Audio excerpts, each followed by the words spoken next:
Set होगा ये set number 5 होगा। आज का जो सेट होगा ये सेट नंबर 5 होगा और इस सेट में भी आप लोग का सभी प्रश्न जो होगा लघुत्तरीय प्रश्न, सभी प्रश्न 2 अंक वाला होगा और इसमें प्रश्नों की संख्या जो रहने वाला है तो इसमें प्रश्नों की संख्या आप लोग के रहने वाला है 11 प्रश्न रहने वाला है। तो सभी प्रश्न को आप बारीकी से देखिएगा और समझिएगा कि ताकि आपको फाइनल एग्ज़ाम में जो है सभी प्रश्न बनाने में आसान लगे। तो आइए फिर अब हम लोग जो है इस सेट को स्टार्ट करते हैं और जो यदि इसके पिछले वाले सेट नहीं देखे हैं तो आप लोग तो आइए प्रश्न संख्या जो है 1 देखते हैं। 1 में क्या कहता है कि 65 एवं 117 का मासा 165 माइनस 117 है के रूप में हो तो m का मान क्या होगा। तो देखिए सबसे पहली बात इस प्रश्न में कहा क्या है आपसे, इस प्रश्न में जो कहा गया कि मासा दिया, कहने का मतलब HCF आपको दे दिया गया है। HCF जो है आपको कितना दिया गया है तो ये दिया गया है 65m और माइनस में 117 और आपसे कह रहा है कि ये m का मान निकालिए। तो जब ये HCF दिया गया उसके लिए 2 संख्या भी आपको दे दिया गया है। तो सबसे पहले ऐसा कीजिए कि आप HCF निकाल लीजिए 65 और 117 का। यदि 65 और 117 का यदि आप HCF निकालिएगा तो ये आपका कितना निकलेगा, ये निकल जाएगा आपका 13। तो HCF के जगह जो है आप इसको 13 रख सकते हैं। 13 रखने के बाद इसको आप हल कर दीजिए तो ये कितना हो गया 65m माइनस 117। ये माइनस है दूसरे तरफ जाएगा तो ये क्या बन जाएगा तो ये बन जाएगा प्लस। तो 13 और प्लस में कितना हो गया 117 इक्वल में कितना हो गया 65m और यदि 117 और 13 को जोड़ा जाए तो ये कितना हो जाएगा 130 हो जाएगा इक्वल में कितना हो जाएगा 65m हो जाएगा। इसको यदि आप कैंसिल कर दीजिएगा तो m का मान आपका कितना निकल जाएगा तो m का मान आपका निकल जाएगा 2, जो कि आपका आंसर हो गया। तो ये प्रश्न का जो है राइट आंसर कितना हो गया, m का मान जो है कितना हो गया तो ये 2 हो गया है। तो अब आइए हम लोग जो है प्रश्न संख्या 2 देखते हैं। सभी चैप्टर से इसमें जो है आपका प्रश्न लिया गया है। तो ये प्रश्न संख्या 2 देखते हैं। 2 में क्या कहता है कि एक त्रिघात बहुपद निकाले जिसके शून्यांक आपको दे दिया है। तो त्रिघात बहुपद के मतलब आप जानते हैं कि उसका जो भी शून्यांक होता है 3 होता है, एक अल्फा होता है तो एक बीटा होता है तो एक क्या होता है गामा होता है। यदि इसका में आपसे पूछा जाए त्रिघात बहुपद का रूप तो आप लोग जानते हैं कि त्रिघात बहुपद का क्या रूप होता है और नहीं जानते हैं तो हम आपको बताते हैं, आप ध्यान से देखिएगा। इसका होता क्या है x square minus alpha plus beta plus gamma और यहाँ एक्स क्यू है तो एक्स क्यू जब यहाँ होगा तो यहाँ कितना हो जाएगा एक्स स्क्वायर। उसके बाद आपका plus alpha beta plus beta gamma plus gamma alpha into x और अंत में होगा माइनस अल्फा बीटा और गामा। आपको कन्फ्यूज़न नहीं होना है, इसके लिए आप एक बात को ध्यान रखिएगा। सबसे पहले इसके साइन का साइन जो है आप प्रयोग कीजिएगा प्लस से, प्लस के बाद फिर माइनस, माइनस के बाद क्या हुआ प्लस, प्लस के बाद क्या हुआ माइनस। अब दूसरा बात आपको ध्यान क्या रखना है कि पहले जो होगा इसका पावर जो होगा एक्स क्यू होगा, इसका पावर जो होगा आपका एक्स क्यू होगा, उसके बाद एक्स स्क्वायर होगा, उसके बाद एक्स होगा, उसके बाद एक्स नहीं होगा। अब बॉक्स में इसमें देखना क्या है कि 2 बॉक्स आपको त्रिघात बहुपद है तो 3 बॉक्स आप बना दीजिएगा, जिसमें एक में लिखिएगा alpha plus beta plus gamma, दूसरे में लिखिएगा alpha beta plus beta gamma plus gamma alpha और तीसरा बॉक्स में लिख दीजिएगा अल्फा गुने बीटा गुने क्या लिख दीजिएगा गामा। अब आइए इस प्रश्न को हल करते हैं। तो देखिए एक्स क्यू है तो एक्स क्यू रख देते हैं माइनस अल्फा की जगह कितना रखे 3 प्लस बीटा की जगह कितना 5 और गामा की जगह कितना होगा तो ये होगा -2 इंटू में कितना हो जाएगा एक्स स्क्वायर प्लस अब अल्फा बीटा ये दोनों को गुना कीजिएगा तो ये पंक्तियाँ कितना हो गया 15, फिर बीटा गामा ये दोनों को गुना कीजिएगा तो ये कितना हो जाएगा -10, फिर गामा अल्फा ये दोनों को गुना कीजिएगा तो ये कितना हो जाएगा -6 इंटू एक्स और माइनस में अल्फा बीटा गुने गामा तीनों को गुना कीजिएगा तो 3 में 5 कीजिएगा 15, 15 में 2 कीजिएगा तो ये हो जाएगा 30, तो -30 होगा और ये माइनस पहले से रखे हुए तो ये क्या बन जाएगा आपका +30। अब इसी को हल कर दीजिए और हल कर देने के बाद जो आएगा वही आपका त्रिघात बहुपद कहला जाएगा। देखिए एक्स क्यू माइनस 5 और 3 तो 8 हुआ, 8 में से 2 गया तो ये कितना होगा 6x स्क्वायर प्लस ये 10 और 6 कितना हुआ 16, 16 में ये 15 जाएगा तो ये कितना बचेगा -1 बचेगा, जिसके कारण से ये कितना हो जाएगा -x और ये प्लस में कितना हो गया 30। तो ये जो था आपका कह रहा था त्रिघात बहुपद निकालने के लिए, ये आपका त्रिघात बहुपद हो गया। तो त्रिघात बहुपद निकालने के लिए आपको ध्यान रखना पड़ेगा कि इसके फार्मूला को याद रखना पड़ेगा।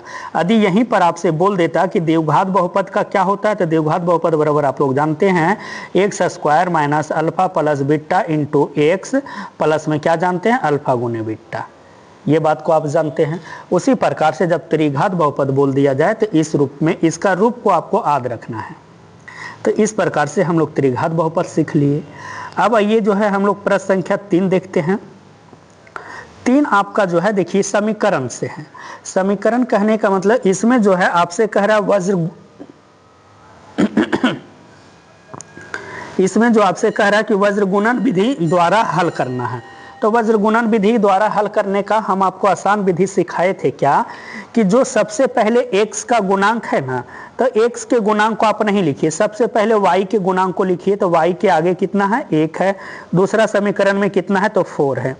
फिर आप लिखिए अचर पद, तो अचर पद आपका कितना है तो ये हुआ -35 और ये कितना है -65 है।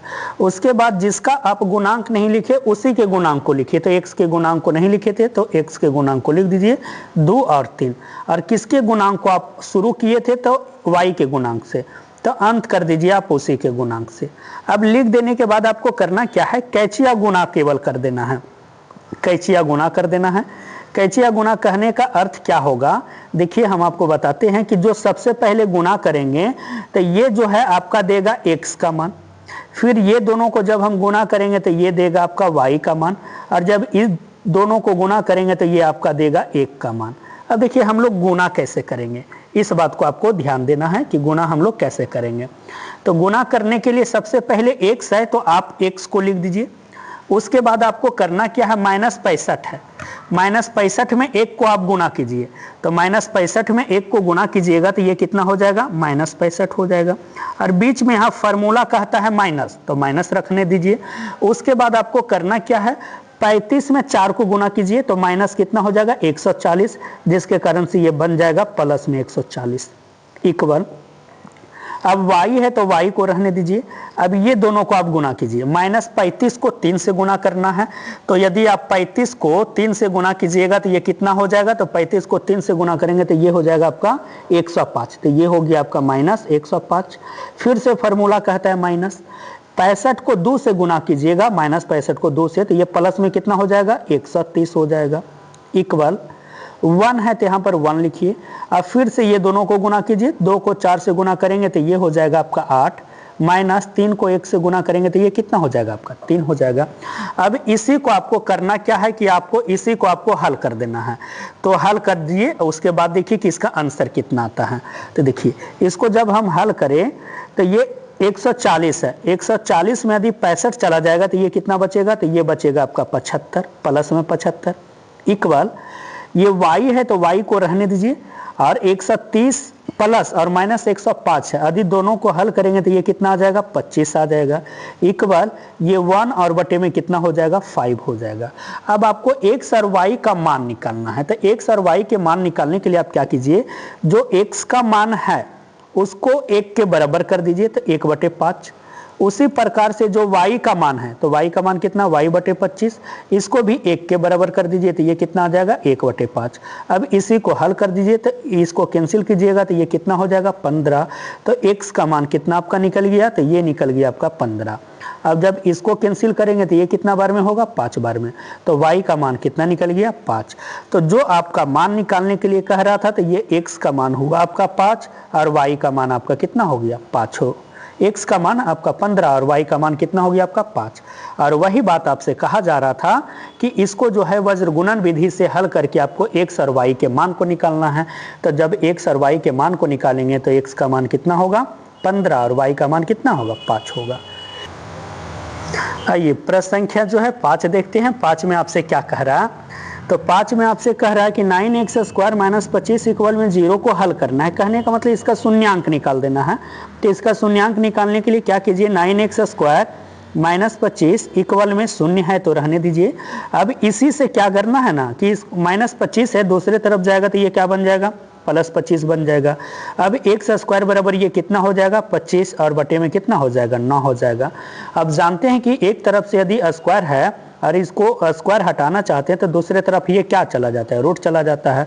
तो 25 और बटे 9, जिसमें आप जानते हैं 25 का रूट कितना होता है 5 और 9 का रूट कितना होता है 3। लेकिन ये जो था आपका द्विघात बहुपद, जिसके कारण से इसके आगे आपको लगा देना है प्लस माइनस।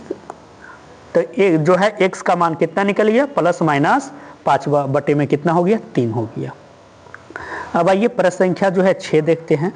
6 में आपसे कहता क्या है, ये है समांतर श्रेणी का। कह रहा है कि एनवा पद आपको दे दिया गया है, Tn बराबर जो है आपको दे दिया गया 5n और माइनस में 2 दे दिया गया। कह रहा है इसका पहला पद और सार्वंतर निकालिए। जब पहला पद और सार्वंतर कहा जाए तो इसमें आपको करना क्या है, इसका एक दो पद निकाल दीजिए। जैसे T1 निकालेंगे, जब T1 निकालेंगे तो n के जगह 1 आप रख के इसको यदि आप हल कीजिएगा तो ये कितना निकल जाएगा 3 निकल जाएगा। उसी प्रकार से यदि T2 निकालिएगा तो यदि n के जगह 2 रखिएगा तो ये कितना हो जाएगा 5 दूना 10 होगा और 10 में से 2 चला जाएगा, ये कितना होगा 8 हो गया। अब इसी पर आप निकाल दीजिए। आप जानते हैं कि जो समांतर श्रेणी, यदि समांतर श्रेणी यदि हम लिखे इस प्रकार से, जैसे पहला पद 3 निकला, दूसरा पद 8 निकला और डॉट डॉट डॉट कर दीजिए। तो यदि पूछा जाए इसका प्रथम पद क्या होगा, तो प्रथम पद के बाद कहा जाए तो ये कितना होगा 3 होगा। यदि बोला जाए कि इसका सार्वंतर कितना होगा, तो जब यदि आपसे बोला जाए कि इसका सार्वंतर, तो अगला पद 8 है, हम माइनस में पिछला पद कर देंगे, तो 8 में से 3 गया तो ये कितना हो गया 5 हो गया। तो इस प्रकार से प्रथम पद आपका 3 और सार्वंतर का मान कितना हो गया 5 हो गया है। आइए नेक्स्ट प्रश्न देखते हैं। प्रश्न संख्या जो है 7 है। 7 देखिए, ये जो है आपका त्रिभुज से संबंधित प्रश्न है। इसमें क्या कहता है, AD जो है कोण BAC का समद्विभाजक है। कहने का मतलब सिंपल सी बात को समझिए, ये आपके पास एक त्रिभुज है, A है, B है, C है। तो कोण BAC का समद्विभाजक मतलब इसको 2 बराबर भागों में बांटने का काम कर रहा है कौन, D कर रहा है। ये समद्विभाजक है जिसमें कहता है AB का मान आपको 8 दे दिया गया है, AC का मान 12 दे दिया गया है और CD का मान 7.5 दे दिया गया है। तो आपसे कहता है कि ये BD का मान क्या होगा। तो जब समद्विभाजक वाला रूल कहा जाए तो समद्विभाजक के रूल आप ध्यान रखिएगा कि जब भी समद्विभाजक करेगा कोई भी त्रिभुज का, तो जो इस त्रिभुज की भुजा AB है और दूसरी भुजा जो है आपका AC है, ये दोनों का अनुपात, कहने का मतलब AB और बटा में AC, और जो इसको समद्विभाजित इसके आधार को कर रहा है, जैसे 2 बराबर भागों में बांट दे रहा BD और किसमें CD में, तो ये दोनों अनुपात के बराबर होगा। BD और बटे में किसके होगा CD के बराबर में होगा। सबके मान को रख दीजिए। AB के जगह 8 है तो 8 को रखिए, AC के जगह 12 है तो 12 को रखिए, BD के जगह 7.5 है तो 7.5 रखिए और CD की जगह कितना है, सॉरी BD तो आपको निकालना था ना, ये BD का मान नहीं दिया गया, ये जो है आपका CD का है। BD के जगह BD रहने दीजिए और CD का मान कितना दिया गया 7.5। अब आप जानते हैं कि पॉइंट हटाने के बाद जो है दूसरे ऊपर क्या चला जाता है, तो शून्य बैठ जाता है। तो ये इसको हल कर दीजिए। 4 से कैंसिल करते हैं, 4 दूना 8 और ये कितना हुआ 4 तिया 12। यदि इसको कैंसिल किया जाए 5 से तो 5 दूना 10 और ये कितना बार में कट जाएगा, तो ये कट जाएगा आपका 15 बार में। फिर ये 2 से 2 आपका कैंसिल होगा, 3 एकम 3 और 3 पचे कितना हो जाएगा 15। तो यदि BD की मान आपसे बोला जाए तो BD बराबर आपका कितना निकल जाएगा 5 निकल जाएगा। तो BD का मान कितना होगा 5 होगा। तो आपको सबसे पहले समद्विभाजक के लिए ये रूल को आपको ध्यान देना पड़ेगा कि जो दोनों भुजाओं का अनुपात होता है इसके आधार के समद्विभाजक के अनुपात के बराबर होता है। अब यदि इसको आपको चेक भी करना है तो आप इसको चेक कर सकते हैं। जैसे देखिए हम आपको बताते हैं चेक कैसे कर सकते हैं कि AB और AC कितना है, तो ये आया आपका 8/12, ठीक है। और इक्वल में ये कितना है BD और CD, तो BD का मान आप कितना निकाले हैं 5 निकाले हैं और CD का मान आप कितना निकाले हैं तो 7.5 निकाले हैं। ये पॉइंट हटेगा तो ये ऊपर में चला जाता है, शून्य चला जाता है, तो शून्य को भेज दिए। अब इसी को कैंसिल कर दीजिए, तो ये 4 दूना 8 हुआ, ये 4 तिया 12 हुआ। इसको काटिए, 25 दूना 50 और 25 तिया कितना 75। देखिए इधर भी 2/3 आया और इधर भी क्या आ गया आपका 2/3 आ गया। तो कहने का मतलब ये आपका अनुपात सही है। अब ये नेक्स्ट प्रश्न चलते हैं। प्रश्न संख्या जो है 8 देखते हैं। 8 जो है ये आपका समरूप त्रिभुज से संबंधित, ये भी आपका समरूप का ही है, लेकिन समरूप से संबंधित प्रश्न है। तो समरूप में इसमें क्या कहा कि ABC और DEF जो है दो समरूप त्रिभुज है। तो समरूप त्रिभुज के लिए आपको हम बताए थे कि ये हम लोग का प्रमेय भी है कि जब दो त्रिभुज समरूप हो, एरिया त्रिभुज यदि ABC की बात कहा जाए बटा में एरिया त्रिभुज DEF, दोनों की क्षेत्रफल के अनुपात के इक्वल में होता है, उसका भुजा के वर्ग के अनुपात के बराबर। देखिए ABC का भुजा क्या दे दिया गया, BC, तो ये हो जाएगा BC का स्क्वायर। अब बटा में देखिए DEF की भुजा क्या दे दिया, EF, तो ये किसका हो जाएगा, EF के स्क्वायर के बराबर हो जाएगा। अब जिसका डाटा दिया गया केवल डाटा को रख के आप हल कर दीजिए, वही आपका आंसर होगा। ABC आपको नहीं दिया, हाँ ABC आपको कितना दिया गया 64, तो ये 64 लिखिए। और बटा में ये कितना होगा, एरिया त्रिभुज है DEF, तो DEF को रहने दीजिए। BC का स्क्वायर, तो BC के जगह 4 दिया है तो 4 और गुने 4 कर दीजिए। EF, तो EF के जगह आपको कितना दिया है 5 और गुने 5, तो इसी को आप कैंसिल कर दीजिए, जो बचेगा वही आपका आंसर होगा। 4 और 4 हुआ 16 और 16 चक्का ये कितना हो जाएगा 64। अब इसी को यदि हल कीजिएगा तो 5 को 5 से गुना कीजिएगा तो ये कितना आ जाएगा 25, अब 25 को 4 से गुना कर देंगे तो ये कितना हो जाएगा 100 हो जाएगा। तो कहने का मतलब आपका जो एरिया त्रिभुज DEF पूछा जाए तो ये 25 चक्का कितना हो गया, ये 100 हो गया। तो ये जो है आपका एरिया त्रिभुज DEF का क्षेत्रफल का निकल गया आंसर।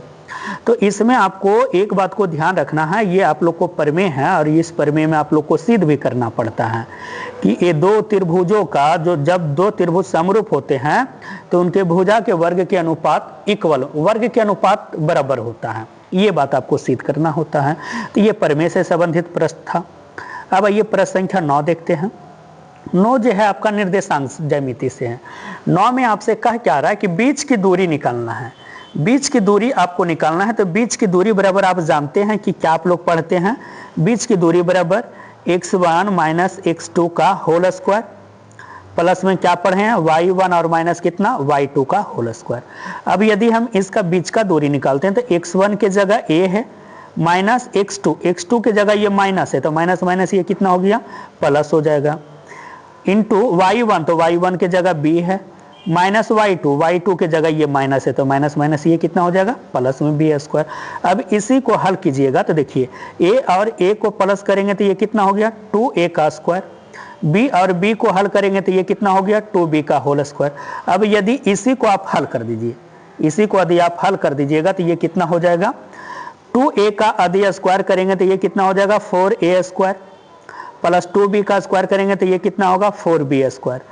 अब दोनों जगह देखिएगा 4 और 4 मिल रहा है तो 4 को आप कॉमन ले लीजिए, जब कॉमन लीजिएगा तो ये कितना बचेगा a स्क्वायर और प्लस में b स्क्वायर। अब आप जानते हैं कि 4 को रूट से बाहर निकालेंगे तो ये कितना हो जाएगा 2 रूट अंडर कितना a स्क्वायर और प्लस में b स्क्वायर। तो ये जो है आपका फाइनली ये आंसर हो गया बीच का दूरी का। तो आप इस तरीका के प्रश्न को आप ध्यान में रख सकते हैं। अब इसमें जो है आपको याद रखने वाली बात क्या है कि बीच का दूरी का सूत्र क्या होता है, तो बीच का दूरी का ये सूत्र होता है, इसको आप केवल ध्यान में रखिए और जो डाटा दिया उस डाटा को इसमें पुट करके निकाल दीजिए, वही आपका आंसर हो जाएगा। आइए प्रश्न संख्या 10 देखते हैं। देखिए 10 जो है आपका त्रिकोणमिति से संबंधित है। इसमें क्या कहा है कि tan थीटा बराबर में 3/4 दिया है, तो आपसे कहता है 5 sin theta minus 3 cos theta और बटे में 5 sin थीटा प्लस में 3 cos थीटा का मान निकालना है। तो इसके लिए आपको करना क्या पड़ेगा ना कि जो ये साइन है कॉस है ना, इसको भी आप कोशिश कीजिए कि tan में बदल दीजिए, अन्यथा आप tan से निकालिएगा, tan थीटा से आप निकालिएगा sin थीटा cos थीटा का मान। तो इस प्रकार से जब कीजिएगा तो ये प्रश्न ज़्यादा लेंदी हो जाएगा। तो इसके लिए हम करते क्या हैं, इसको आसान विधि बनाने के लिए कि जो आपका दिया गया डाटा ना सभी को आप जो है साइन से दे दीजिए भागा, सॉरी साइन से नहीं कॉस से दे दीजिए भागा, क्योंकि tan थीटा लाना था ना, तो सभी को आप जो है cos थीटा से दे दीजिए भागा। देखिए इसको भी हम cos थीटा से देते हैं भागा, अंश में दिए हैं तो हर में भी कर दीजिए। sin थीटा और बटे में ये कितना हो जाएगा cos थीटा, प्लस है तो प्लस रहने दीजिए, 3 cos थीटा और बटे में इसको भी कर दीजिए कितना cos थीटा से दे दीजिए भागा। अब यदि आप इतना कर देते हैं तो इतना करने के बाद देखिए कि फार्मूला लागू कहाँ हो रहा है और कैंसिल कहाँ हो रहा है। तो देखिए cos थीटा से cos थीटा, cos थीटा से cos थीटा, अब साइन थीटा बटे में कॉस थीटा आप जानते हैं कि ये क्या होता है, तो ये होता है आपका फॉर्मूला है tan थीटा, और माइनस में कितना 3 है, बटा में 5 है तो 5, ये भी साइन थीटा बटा में कॉस थीटा, ये भी क्या बना दिया आपका फॉर्मूला tan थीटा, और माइनस में 3 है तो 3 को रहने दीजिए। अब देखिए आसानी से आप इसको बना सकते हैं। tan थीटा का मान आपको दे दिया गया है, tan थीटा का मान जो है इसमें आपका कितना दिया गया है, तो इसमें देखिएगा tan थीटा का मान 3/4 है, तो आप tan थीटा के मान को रख के आप हल कर दीजिए। 5 है तो 5 रहने दीजिए, tan थीटा का मान 3/4 और माइनस में 3, उसी प्रकार से इसको हल कीजिए। 5 गुने 3/4 और माइनस में कितना 3 कर दीजिए, सॉरी ये प्लस है तो ये प्लस में 3 कर दीजिए। अब जब इसी को हल कर दीजिएगा तो 5 में 3 गुना करेंगे तो ये 15 और बटा में 4 और माइनस में 3 बटा पंतिया कितना हो जाएगा 15 बटा में 4 और प्लस में कितना 3। अब इसको जब आप हल करते हैं ना, तो इसको हल करने में देखिएगा तो इसका आप 4 एलसीएम निकालिएगा, तो ये कितना होगा 15 माइनस में 12। उसी प्रकार से इसमें इसका एलसीएम निकालिएगा तो ये 4 होगा, तो ये होगा 15 और प्लस में कितना होगा 12 होगा। उसके बाद आप जानते हैं ये 4 से 4 कैंसिल हो जाएगा, कैंसिल होने के बाद 15 में से 12 जाएगा तो ये कितना बचेगा 3, और 15 और 12 को जोड़ दिया जाए तो ये कितना हो जाएगा 27। अब ये फिर से कैंसिल हो रहा है तो इसको आप कैंसिल करके लिख सकते हैं कितना 1/9। तो इस प्रश्न की जो राइट आंसर हो गया आपका कितना हो गया 1/9 हो गया है। अब ये आपका जो है अंतिम प्रश्न है, प्रश्न संख्या 11, जो अभी आप फार्मूला सीखे हैं बस उसी पर आधारित था ये प्रश्न, तो ये प्रश्न को हम आप लोग के सामने रखे हैं।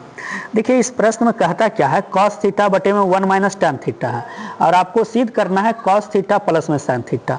तो आपको करना क्या है, जो tan थीटा है ना उसको भी आप केवल sin थीटा के रूप में बदल दीजिए। देखिए कैसे बदलेंगे, cos थीटा है, अब यहाँ tan थीटा जो इसके फार्मूला को रख दीजिए तो कितना हो जाएगा sin थीटा बटे में कितना हो जाएगा, तो ये हो जाएगा आपका cos थीटा, प्लस में ये sin थीटा है तो sin थीटा को रहने दीजिए, बटा में कितना है 1 माइनस cot थीटा, तो sin का उल्टा होता है तो इसका फार्मूला भी उल्टा हो जाएगा, cos थीटा बटे में कितना हो जाएगा sin थीटा हो जाएगा।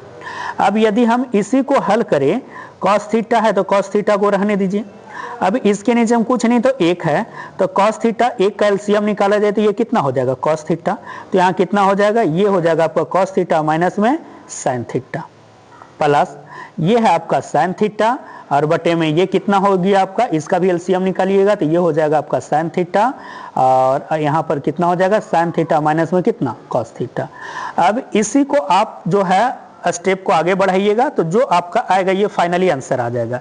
देखिए इसको हम लोग किस प्रकार से हल करेंगे, इसमें देखते हैं ये तीसरा पद है तो ये डायरेक्ट ऊपर चला जाता है, तो cos थीटा में cos थीटा जाकर गुना होगा तो ये कितना बन जाएगा cos स्क्वायर थीटा, बटा में ये कितना हो जाएगा cos थीटा और माइनस में कितना हो जाएगा, तो ये हो जाएगा आपका sin थीटा, प्लस ये कितना है sin थीटा और ये फिर जाएगा ऊपर तो ये कितना बन जाएगा sin स्क्वायर थीटा, और बटा में कितना है तो ये हो जाएगा आपका sin थीटा माइनस में कितना cos थीटा।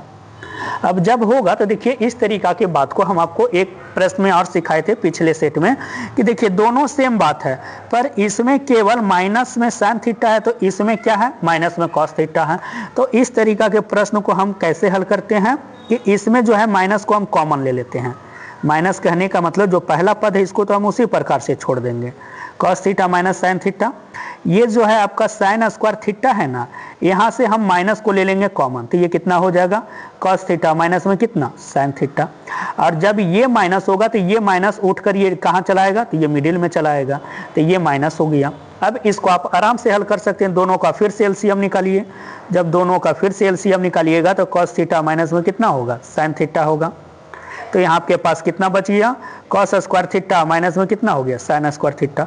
तो देखिएगा ये एक आपका जो है फार्मूला लागू हो रहा, a स्क्वायर माइनस में किसका b स्क्वायर का, तो a square minus b square के जगह फार्मूला को रख दीजिए, तो a square minus b square बराबर हम लोग क्या पढ़े हैं, तो एक पढ़े हैं माइनस में होता है a माइनस b, और इंटू में कितना होता है तो एक होता है आपका प्लस में cos थीटा प्लस में sin थीटा, और हर में जिस प्रकार से उस प्रकार से रहने दीजिए, तो हर में कितना है cos theta minus sin theta, तो रहने दीजिए। अब देखिएगा अंश में भी cos theta minus sin theta, हर में भी cos theta minus sin theta, दोनों को कैंसिल कर दीजिए, तो कैंसिल कर देने के बाद हर में कितना बचता है, तो ये बचेगा cos थीटा और प्लस में कितना sin थीटा, और यही बात जो है आपको प्रूफ करने के लिए कहा जा रहा था। तो देखिए ये बात जो आपसे कहा जा रहा था देखिए इतना ही ना बात कह रहा था, cos theta plus sine theta, और ये बात को क्या किए हम लोग प्रूफ कर दिए हैं। अब एक प्रश्न जो है आपके लिए जो है हम आप लोग के लिए छोड़े हैं, इस प्रश्न को आप लोग खुद से हल कीजिएगा कि इसको जो है आपको सिद्ध करके लाना है, 1 लाना है। अब ये जो है हम आप लोग को होमवर्क के तौर पर दे रहे हैं, इसको आप लोग बना के लाइएगा।